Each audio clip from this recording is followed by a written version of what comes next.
எல்லாருக்கும் வணக்கம். எல்லாரும் எப்படி இருக்கீங்க? நல்லா இருப்பீங்க நம்புறேன். சமீபத்துல திருநெல்வேலி மாவட்டத்துல 27 வயது மதிக்கத்தக்க ஒரு ஐடி நிறுவனத்துல வேலை செய்யற கவின் அப்படிங்கிற ஒரு இளைஞர் வந்து ஆணவ படுகொலை செய்யப்பட்டார். ஜாதியினுடைய பெயரை சொல்லி ஆணவ படுகொலை செய்யப்பட்டாருங்கிறது நம்ம எல்லாருக்குமே தெரிஞ்சிருக்கும். சோசியல் மீடியால இதை பரவலா இதை பத்தின நியூஸ் நம்ம பார்த்து இருந்திருப்போம். இன்னும் சொல்ல போனா தமிழ்நாடு முழுக்க ஒரு மிகப்பெரிய ஒரு அதிர்வலை ஏற்படுத்தின ஒரு துக்கமான சம்பவம் அப்படின்னு கூட நம்ம சொல்லலாம். ஸோ கவின்காக ஒரு இளைஞனுக்காக அழுது முடிச்சு அந்த கண்ணீரோட ஈரம் கூட காயல. அதுக்குள்ள திருநெல்வேலியில மறுபடியும் அதே திருநெல்வேலி மாவட்டத்துல மறுபடியும் இன்னொரு சம்பவம் வந்து அரங்கியிருக்கு. எப்போன்னு கேட்டீங்கன்னா நேற்று. அப்படி என்ன சம்பவம் அரங்கிருச்சு அப்படிங்கிறத சுருக்கமா அந்த வீடியோல நம்ம பார்த்துடலாம். வீடியோக்குள்ள போறதுக்கு முன்னால நம்ம சேனலுக்கு நீங்க புதுசுனா சேனலை சப்ஸ்கிரைப் பண்ணிக்கோங்க. அப்பதான் சின்ன சின்னதா நான் போடுற எஃபர்ட் உங்களுக்கு நேரத்துக்கு வந்து சேரும். 1970, 80கள்ல வந்து இந்த சாதி அடிப்படையில வந்து மக்கள் வந்து பிரிச்சு பார்க்க கூடாது. அப்படி மக்கள் ஒருத்தருக்கு ஒருத்தர் ஒற்றுமையா இருக்கணும் அப்படின்னு கல்விங்கிற விஷயம் வந்து ரொம்ப முக்கியம்னு சொல்லியிருந்தாங்க. கல்வியை வந்து மேம்படுத்துறதுக்காக நம்ம அரசாங்கம் எவ்வளவோ பாடுபட்டாங்க. அந்த கல்வியும் மேம்பட்டு வந்துச்சு. 1990கள் 2000 மக்கள் என்ன சொன்னாங்க அப்படின்னு பாத்தீங்கன்னா, இந்த ஒடுக்கப்பட்ட சாதிய மக்கள் வந்து இந்த சமுதாயத்துல அவங்களுக்குன்னு ஒரு பேர் இருக்கணும் அப்படின்னு கேட்டா நல்லா சம்பாதிக்கணும், சமுதாயத்துல நல்ல ஒரு பொசிஷன்ல அவங்க இருக்கணும், அவங்களுடைய ஸ்டேட்டஸ் வந்து வளரணும், அப்படி வந்தாதான் ஒரு ஈக்குவாலிட்டி ஒரு சமத்துவம் வரும் அப்படின்னு சொன்னாங்க. அதையும் செஞ்சு காட்டிட்டாங்க. நீங்க கவினுடைய கேஸ்ல பார்த்துருந்துக்கலாம். நல்ல சம்பளம், நல்ல படிப்பு. கவினை வந்து படுகொலை செய்த சுர்ஜித் அப்படிங்கிறவர் வந்து பாத்தீங்கன்னா நல்ல படிப்பு, ஒரு தடகள வீரரும் கூட, நிறைய பதக்கங்கள் வாங்கியிருக்காரு, நல்லா படிச்சிருக்காரு. ஆக கல்வியோ பொருளாதார வளர்ச்சியோ இந்த சாதிய பிரச்சனைகளுக்கு வந்து ஒரு தீர்வு இல்லை அப்படிங்கிறது நமக்கு ரொம்ப தெளிவா தெரிய வருது. இப்போ திருநெல்வேலியில நடந்திருக்கிற சம்பவமும் இதை நோக்கி இருக்கிற ஒரு சம்பவம் தான். அதுவும் இந்த சம்பவம் எப்படி யாரெல்லாம் நடந்திருக்கு, யாரெல்லாம் நடத்தப்பட்டிருக்குன்னு கேட்டா இன்னும் கொஞ்சம் அதிர்ச்சியா இருக்கு. திருநெல்வேலி மாவட்டம் சேரன் மகாதேவி அப்படிங்கிற ஊர். அந்த ஊர்ல வந்து சொல்ல போனா நான் ஒரு வருஷம் வாழ்ந்தேன் அப்படின்னு கூட சொல்லலாம். அந்த ஊர்ல படிக்கிற அரசு பள்ளி மாணவர்களுக்கு இடையில நடந்த இந்த சாதிய பிரச்சனை தான் இன்னைக்கு இருக்கிற செய்தியை.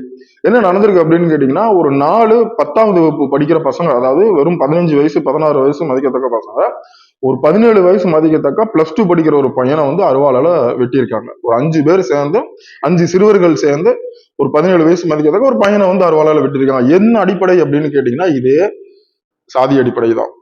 என்ன நடந்திருக்கு அப்படின்னு கேட்டீங்கன்னா, கடந்த வருடம் இந்த 17 வயசு மதிக்கத்தக்க பையன் வந்து என்ன பண்ணிருக்கான் அப்படின்னா, ஒரு பர்டிகுலர் ஊர்ல இருக்கிற ஒரு பெண்ணை வந்து காதலிச்சிருக்காங்க. 2 பேருக்குமே காதல் இருந்திருக்கு. ஒரு கட்டத்துல 2 பேருமே போன்ல அதிக நேரம் பேசியிருக்காங்க.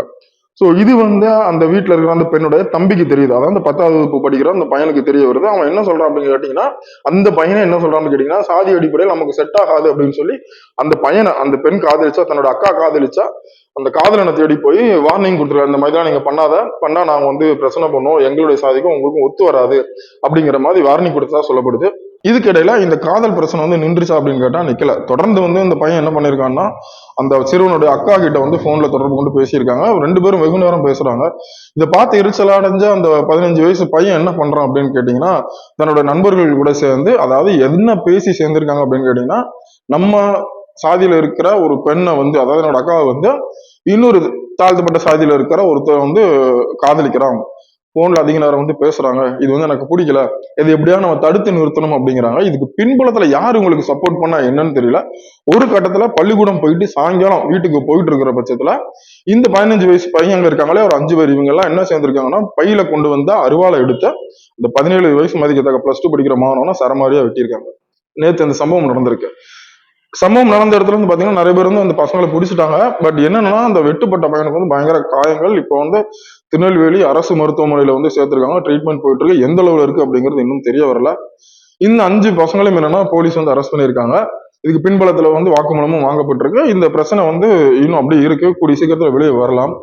நல்லா நம்ம பார்த்தோம்னா 15 வயசு மதிக்கத்தக்க பசங்க, ஸ்கூல் பசங்களுக்கு இந்த சாதிய வேற்றுமை எப்படி தெரிஞ்சது, அதுதான் புரியவே இல்லை. ஏன் அப்படின்னா, கல்வி அப்படின்னு வரும்போது இந்த சாதிய வேற்றுமைகள் இந்த மோஸ்ட்லி இருக்கிறதுக்கு உண்டான வாய்ப்புகள் கிடையாது. சமமா பழகுவாங்க அப்படின்னு நினைச்சிட்டு இருக்கிற பட்சத்துல இப்ப 15 வயசு பசங்கள் வந்து பையில அருவாள் எடுத்து கொண்டு போயிருக்காங்கன்னா, இதை வந்து நம்ம எப்படி சொல்றது, என்ன சொல்றதுன்னு தெரியல. கல்வி மட்டுமே இல்ல பொருளாதார வளர்ச்சி மட்டுமே வந்து இந்த சாதிய வேற்றுமை வந்து பிரிச்சு காட்டுமா, இல்ல வந்து சாதி வேற்றுமை வந்து தூக்கி எரிஞ்சிருமா, அழிச்சிருமா அப்படின்னு கேட்டா இல்ல அப்படிங்கிறது இப்ப கவினுடைய கேஸ்லயே நல்லா தெரியுது. இப்ப நடந்த இந்த கொலை முயற்சியிலையுமே நல்லா தெரிய வருது. ஆனா ஒரு விஷயம் மட்டும் நம்ம நல்லா தெரிஞ்சுக்க முடியும். இதுக்கு பின்னால வந்து ரொம்ப ஸ்ட்ராங்கா அழிக்க முடியாத ஏதோ ஒரு சக்தி வந்து இருக்கிறத மட்டும் நம்மளால புரிஞ்சுக்க முடியுது. அது இன்னும் மனித வடிவங்கள்ல இருக்கும். கண்டிப்பாக இப்ப வளர்ற தலைமுறைக்கு வந்து இந்த சாதிய வேற்றுமை வந்து ஊட்டி ஊட்டி வளர்க்குறாங்க அப்படிங்கிறது மட்டும் நல்லா தெரிய வருது. ஸோ இதுக்கு பின்னால இருக்கிற சிலர் இந்த சாதிய வேற்றுமையால ஆதாயம் தேடிட்டு இருக்காங்க. அந்த ஆதாயத்துக்கு இந்த மாதிரி பசங்க வந்து பலிக்கடை வாங்குறாங்க அப்படிங்கிறது மட்டும் நம்மளால இப்ப நல்லா தெரிஞ்சுக்க முடியுது. எப்படி வந்து இந்த சாதி வேற்றுமைகள் வந்து ஒழிச்சு ஒற்றுமையை கொண்டு வரலாம் அப்படின்னு கேட்டீங்கன்னா, இப்போதைக்கு அது நடைமுறையில சாத்தியமே இல்லாத ஒரு விஷயமா இருக்கு. ஏன்னா எங்க பார்த்தாலும் படிச்சவங்க படிக்காதவங்க இந்த சாதிய தலையில தூக்கி வச்சுட்டு தான் இருக்காங்களே தவிர மனிதனை மனிதனா பார்க்க வேண்டிய சூழ்நிலையில இப்ப யாருமே இல்ல. இனிவரும் தலைமுறைக்கு நானா இருக்கட்டும் நீங்களா இருக்கட்டும் இந்த சாதியை பத்தின விஷயங்களை சொல்லித் தராம மனிதனை மனிதனா பார்க்கணும் அப்படிங்கிற சொல்லி தெரிந்து வளர்த்தால் மட்டுமே இந்த சாதிய வேற்றுப்பாடுகள் ஒழியும் அப்படின்னு நான் நினைக்கிறேன். ஏன் அப்படின்னா இன்னைக்கு கோர்ட்ல ஏகப்பட்ட கேசஸ் வந்து பாத்தீங்கன்னா இந்த சாதி அடிப்படையில தான் ஆணவ கொலை கேசஸா தான் இருக்கு. இந்த ஆணவ கொலைக்குன்னு தனியா சட்டம் இயற்றணும்ன்றாங்க. இவ்வளவு தூரம் போற இந்த விஷயத்த வந்து கண்ட்ரோலா கொண்டு வரணும் அப்படின்னா இனிவரும் தலைமுறையின் கையில தான் இருக்கு. இதை பத்தி நீங்க என்ன நினைக்கிறீங்க அப்படிங்கறத கமெண்ட்ல சொல்லுங்க. வேற ஏதாவது நான் விட்டுருக்கேன் இதையும் நம்ம பேசிடலாம் அப்படின்னு நினைச்சீங்கன்னா அதையும் கமெண்ட்ல சொல்லுங்க. அடுத்தடுத்த வீடியோல நம்ம தொடர்ந்து பேசுவோம்.